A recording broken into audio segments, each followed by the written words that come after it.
Hey Fred, let me ask you a question here. You just brought something up for me. If someone in the American lifestyle, let's say, believes in being a carnivore and they're eating a lot of meat, what would a person feel as they start to get older?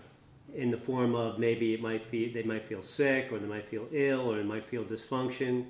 And what is going on mechanically, and what can they do to get out of that and bring it, if you could bring it right back to your healthy journey and that transitional period, please. Yeah. Well, you know, listen, it's very hard to convince somebody that's eating a lot of animal protein when they're a young person, because the nitrogenous byproducts, the ammonia, the urea, all these things are very stimulating in your body, because your body's stimulating you to, and the process of stimulation is trying to have it removed from your body. That's the problem. Your body recognizes that it doesn't want a lot of this stuff in your body. Ammonia is not supposed to stay in your body very long at all. That's why when somebody has a liver problem, the ammonia level goes up, they start to lose their, they can't think correctly, lose their memory, they don't know what they're doing, because ammonia is not supposed to stay in your body a long time. It's converted to urea.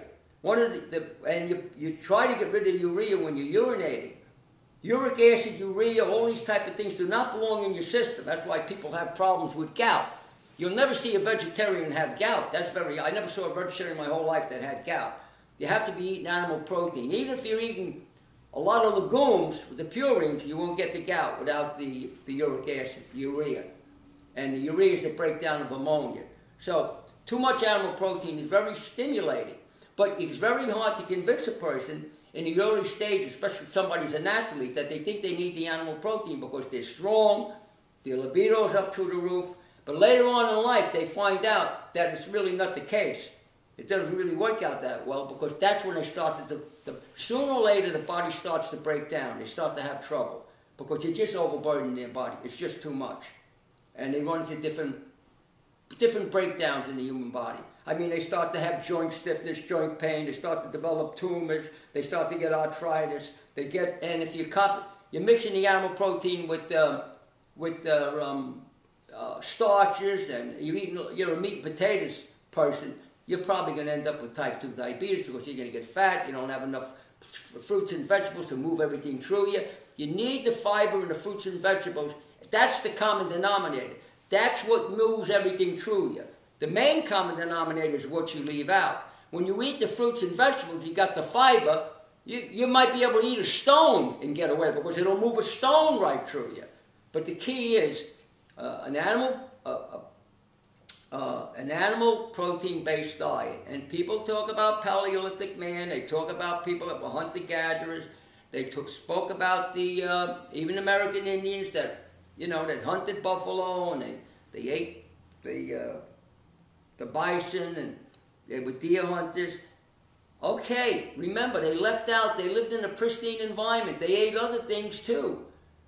But just to live strictly on a high-protein diet and eat a processed diet, the standard American diet with a lot of protein, the withdrawal from eating that type of diet is not a deficiency. It's the body's ability to try to right itself, to make itself healthy again, to reduce the inflammation, to try to clean out the arteries again, to try to prevent you from developing cancer, arthritis, and type 2 diabetes.